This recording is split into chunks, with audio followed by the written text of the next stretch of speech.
नमस्कार भक्तजनों, अब आगे की कथा ये सुनिए। माता पार्वती अपनी माता को, मैना को बताया कि स्वप्न में मैंने देखा है।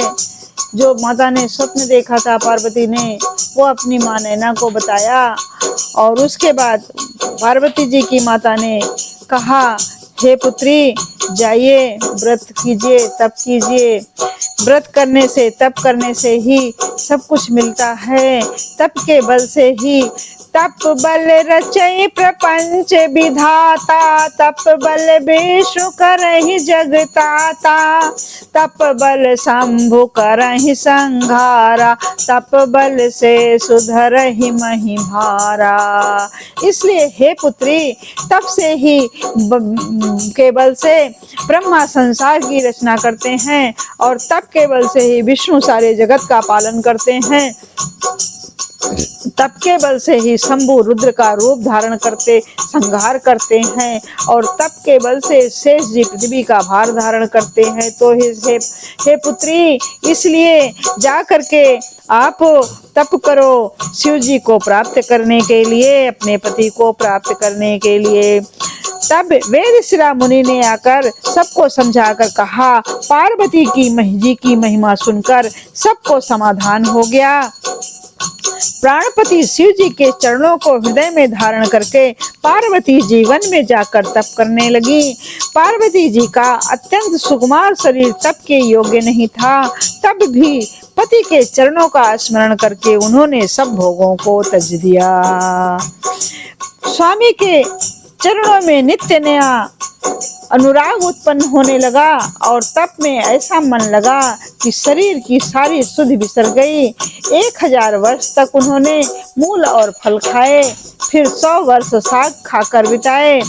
कुछ दिन जल और वायु का भोजन किया, और फिर कुछ दिन कठोर उपवास किए।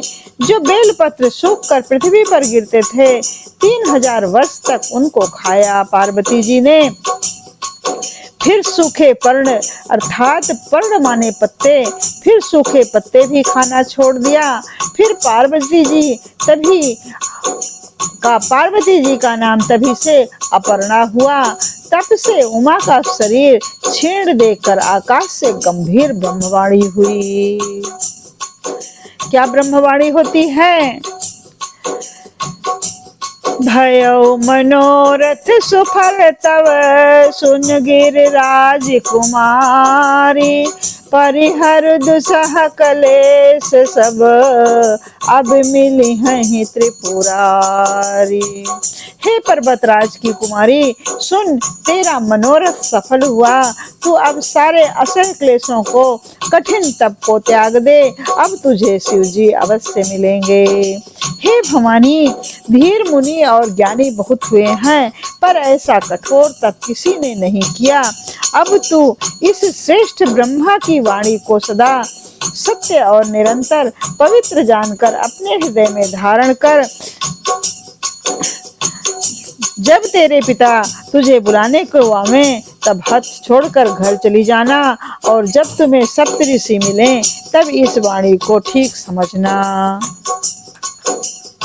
इस प्रकार आकाश से कही हुई ब्रह्म की वाणी को सुनते ही पार्वती जी प्रसन्न हो गई, और हर्ष के मारे उनका शरीर पुलकित हो गया। याज्ञवल्क्य जी भरद्वाज से कहते हैं कि मैंने पार्वती जी का सुंदर चरित्र सुनाया, अब शिव जी का सुहावना चरित्र सुनो। जब ते सती जाए तनुजा त्यागा, तब ते शिव मन भयो विरागा, जपहि सदा रघुनायक नामा, जहाँ तहाँ सुनहि राम गुण गामा। जब से सती ने जाकर शरीर त्याग किया, तब से शिव जी के मन में वैराग्य हो गया।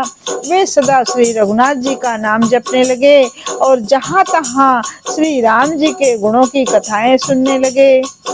चिदानंद सुख के धाम, मोह मद और काम से रहित शिव जी संपूर्ण लोगों को आनंद देने वाले भगवान श्री हरि को हृदय में धारण कर, श्री रामचंद्र जी को हृदय में धारण कर भगवान के ध्यान में मस्त हुए पृथ्वी पर विचरने लगे।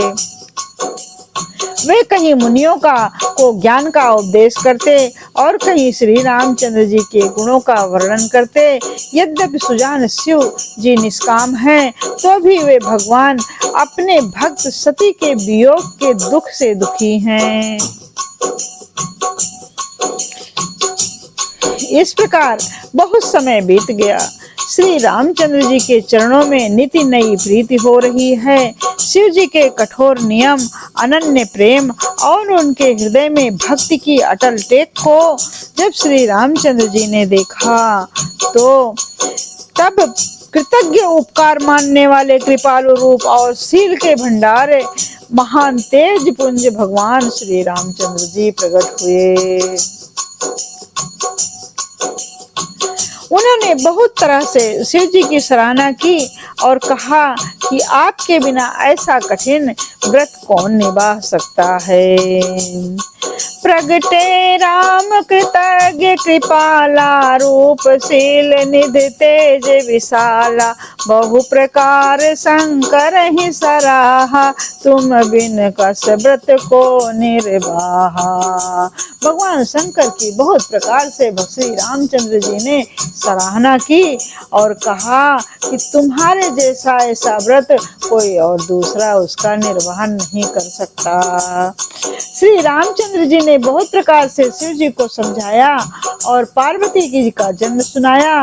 कृपा निधान श्री रामचंद्र जी ने विस्तार पूर्वक पार्वती जी की अत्यंत पवित्र करनी का वर्णन किया।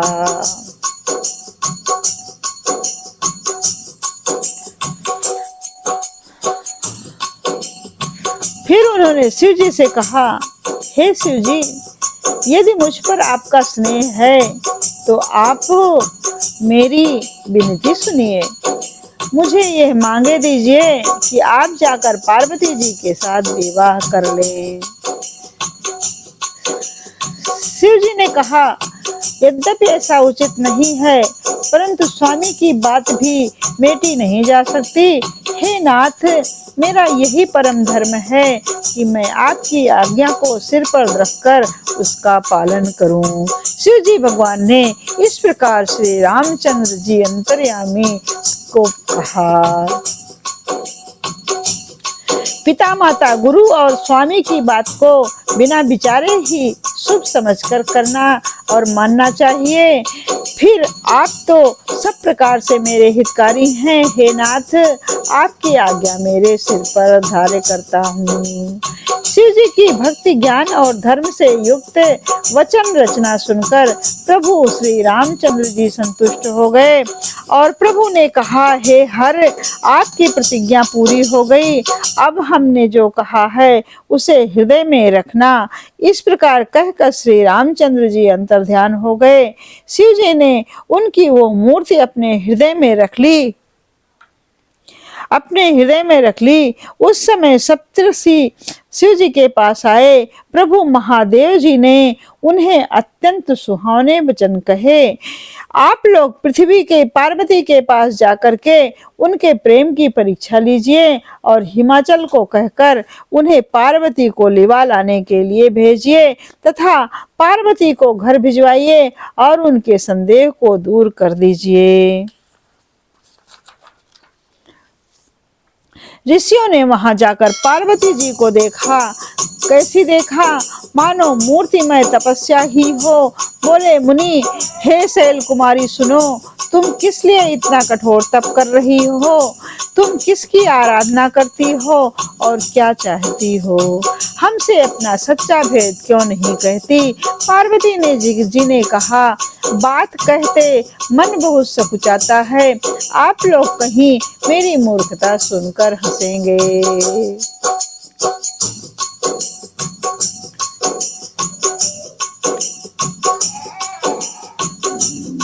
मन ने हठ पकड़ लिया है कि वह उपदेश नहीं सुनता और नहीं जल ही जल पर दीवार उठाना चाहता है। नारद जी ने कहा कि जो कह दिया उसे सत्य जानकर मैं बिना ही पांख के उड़ना चाहती हूँ। मेरा मन तो जल पर दीवार उठाना चाहता है, जो कि असंभव सी बात है, लेकिन मैंने नारद जी के कहे के अनुसार ये सब कार्य किया। हे मुनियों, आप मेरा अज्ञान तो देखिए कि मैं सदा शिव जी को ही पति बनाना चाहती हूँ। पार्वती जी की बात सुनते ही ऋषि लोग हंस पड़े और बोले, तुम्हारा शरीर पर्वत से ही तो उत्पन्न हुआ है, भला कहो तो नारद का उपदेश सुनकर आज तक किसका घर बसा है। उन्होंने जाकर दक्ष के पुत्रों को उपदेश दिया था, जिससे उन्होंने फिर लौटकर घर का मुंह भी नहीं देखा। चित्रकेतु ने के घर को नारद ने ही चौपट कर दिया। फिर यही हाल हिरण्याकशिपु का भी हुआ। जो स्त्री पुरुष नारद की सीख सुनते हैं वे घर बार छोड़कर अवश्य भिखारी हो जाते हैं। उनका मन तो कपटी है, शरीर पर सज्जनों के चिन्ह हैं, वे सभी को अपने समान बनाना चाहते हैं। उनके वचनों पर विश्वास मानकर तुम ऐसा पति चाहती हो जो स्वभाव से ही उदासीन, गुणहीन, निर्लज्ज, बुरे वेश वाला, नर कपालों की माला पहनने वाला, कुलहीन, बिना घर का बार का, नंगा और शरीर पर सांपों को लपेटे रखने वाला है। कहा हो कवन सुख असबर पाए, कहा हो कवन सुख असबर पाए, भले भोल्यो ठग के बोराए, पंच कहें शिव सती विवाही, पुण्य अवडेरी मरायन ताही। ऐसे वर के मिलने से कहो तुम्हें क्या सुख मिलेगा। तुम उस ठग नारद के बहकावे में आकर खूब भूली पड़ी हो। पहले पंचों के कहने से शिव ने सती से विवाह किया था, परंतु फिर उसे त्याग कर शिव ने मरवा डाला। अब शिव को कोई चिंता नहीं रही, भीख मांग कर खा लेते हैं और मुख से सुख से सोते हैं।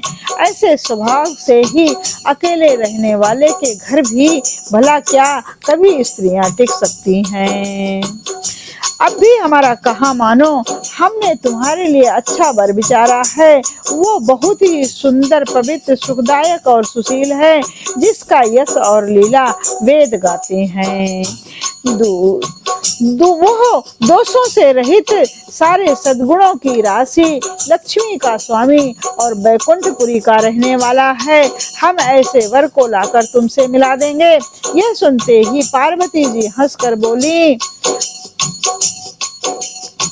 सत्य कहो गिरि भव तनु येहा, हठ न छूट छूटे वर देहा, कन कहूँ पुनि पाषाण ते होई, जारे सहज न परिहर सोई।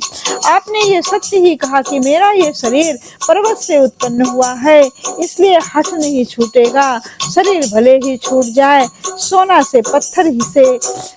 भी पत्थर से ही उत्पन्न होता है, सो वह जलाए जाने पर भी अपने स्वभाव सुवर्णत्व को नहीं छोड़ता। इसलिए मैं नारद के वचनों को नहीं छोड़ूंगा, चाहे घर बसे या उजड़े, इससे मैं नहीं डरती। जिसको गुरु के वचनों में विश्वास नहीं, उसको सुख और सिद्धि स्वप्न में भी सुगम नहीं होती है। माना कि महादेव जी अवगुणों के भवन हैं और विष्णु समस्त सद्गुणों के धाम हैं, पर जिसका मन जिसमें रम जाए उसको तो वही उसी से काम है, वही उसको अच्छा लगता है। जो मैं तुम मिलते हो प्रथम मुनीसा, सुनती हूँ सिख तुम्हारे धर सीसा, अब मैं जन्म शंभु हारा, को गुण दोषन करे विचारा। हे मुनीश्वरों, यदि आप पहले से मिलते तो मैं आपका उपदेश सिर माथे रखकर सुनती, परंतु अब तो मैं अपना जन्म शिव के लिए हार चुकी हूँ, फिर गुण दोषों का विचार कौन करे। यदि आपके हृदय में बहुत ही हठ है और विवाह की बातचीत बरेखी किए बिना ही आपसे नहीं रहा जाता है, तो संसार में वर कन्या बहुत हैं। खिलवाड़ करने वालों को आलस्य तो होता है नहीं, और कहीं जाकर देख लीजिए।